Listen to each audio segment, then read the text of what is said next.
everyone, it's Alice, and I'm here today to discuss 5 series that are ending in 2022 that I cannot wait to finish.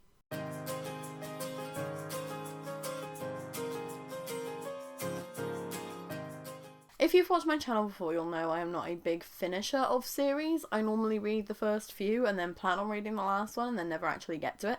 So the fact that I'm releasing a video like this is surprising, but it shows how good these books are, and it shows how much I'm invested in the world and the characters, because it takes a lot for me to be super duper amazingly excited to finish a series. But with all of these ones, I'm planning on reading the sequels as soon as they arrive. And that never happens.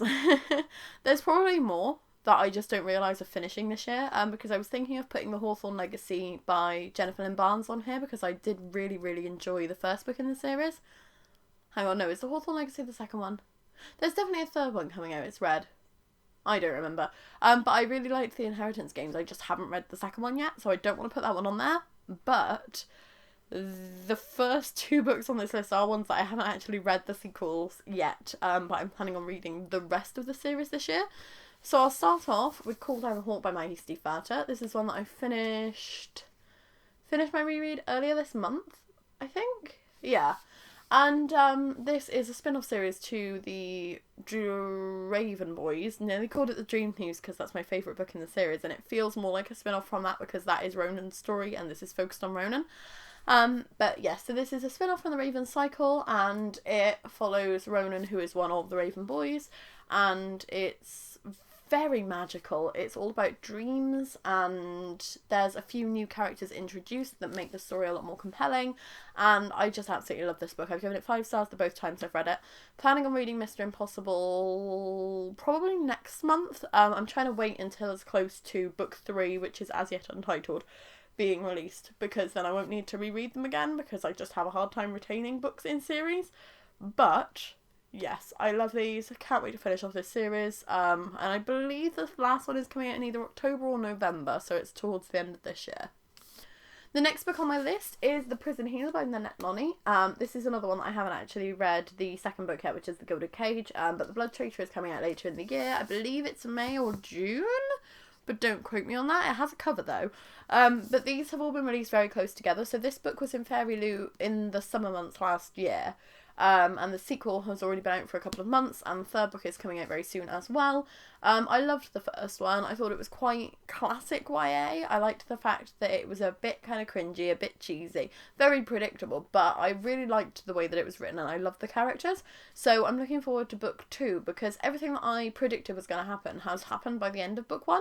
So I have no idea where the series is going to go from here, and I am here for it. I am so excited. And this was such a fast and easy read, so I should be able to binge the other 2 books in this series quite easily.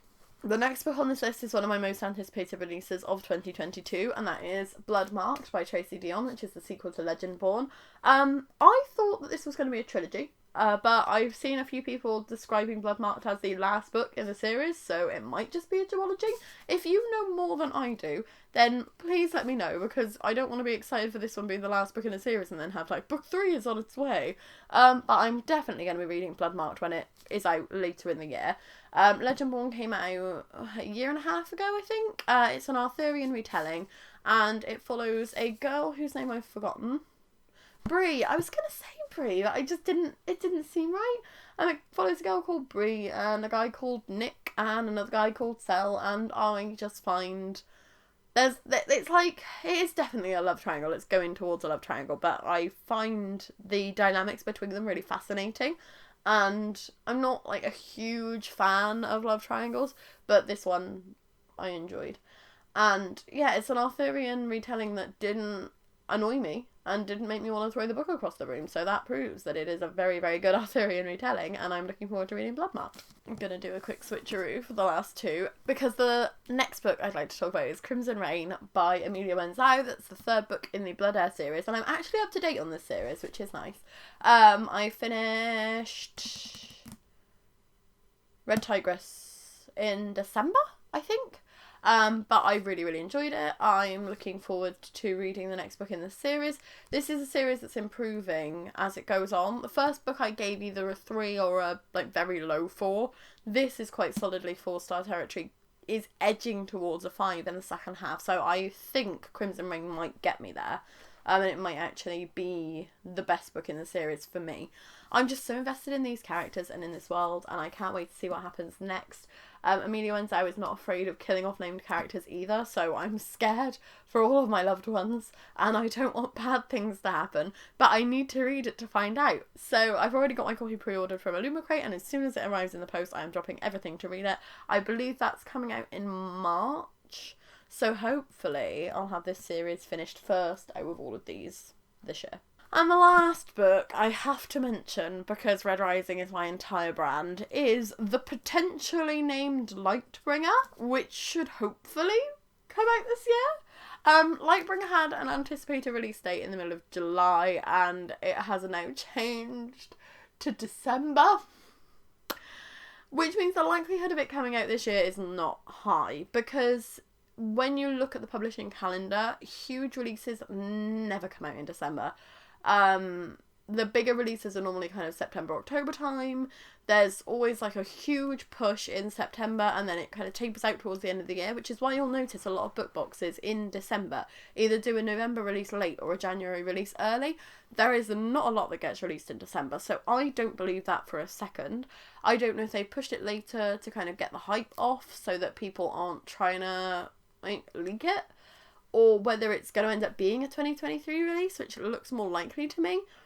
I'm just being a downer about it because they said Lightbringer was going to be out last year and it was not, and I want it so bad. I finally read Dark Age, and has it already been 2 years since I read Dark Age? No, I think it must have been. I don't think I read it last year. Well, oh god, that time's gone quickly. It was definitely in the first lockdown that we read it, and that was indeed 2 years ago. Holy heck. Well, okay, it's been 2 years since I read Dark Age, and I'm in the middle of rereading these. I've finished the first 2 books in the series, I need to reread Morningstar, Iron Gold, then Dark Age, so I'm all ready for Lightbringer coming out. But I would try not to read them too quickly now, because obviously I was trying to squeeze them all in before July, and now it's a case of like, oh god, I don't want to read them so quickly that I then have to do another reread to be refreshed for Lightbringer. But I mean, let's be honest, that's probably going to happen because I'm me, and sometimes the only thing I can read is Red Rising. Is that a problem with me? No. At least I'm reading something. But yes, that's going to be the 6th and final book in the set of 6. Originally a trilogy, extended with the second trilogy, and taking his sweet time to write it. But I'm happy to wait. I'm happy to. I just can't wait to see the cover. What is the cover going to look like? I'm picturing silver, because we've got white and gold in the second, like, unless it's going to be red. Because, like, the first 3 are, like, black with, like, red, gold, and blue. Just imagine if it was just red. That would be so cool. I'm excited. You can tell I'm excited because I keep going on about it even though it doesn't exist yet. But we'll hope. And those are 5 books that I am hoping to finish. Well, read. Series Enders. Let me try that again. Those are 5 series enders that I am hoping to read to finish off these series in 2022. If there are any series enders coming out this year that you're surprised not to see on this list, or that you're really, really excited about, then please let me know down in the comments, because I might just not realise that they're an ender or that they're publishing this year. If you're excited about any of these books, then also please let me know, because yay, I'm so excited. If you like this video, please give it a like, and if you'd like to subscribe, we'd be super duper grateful. We post new videos every Tuesday, Thursday and Saturday, so we'll see you in a couple of days with another video. Bye!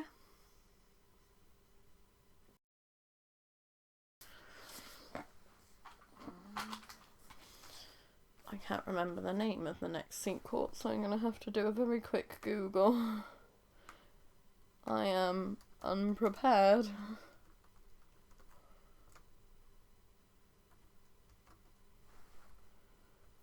I can picture the cover in my head. The Blood Traitor.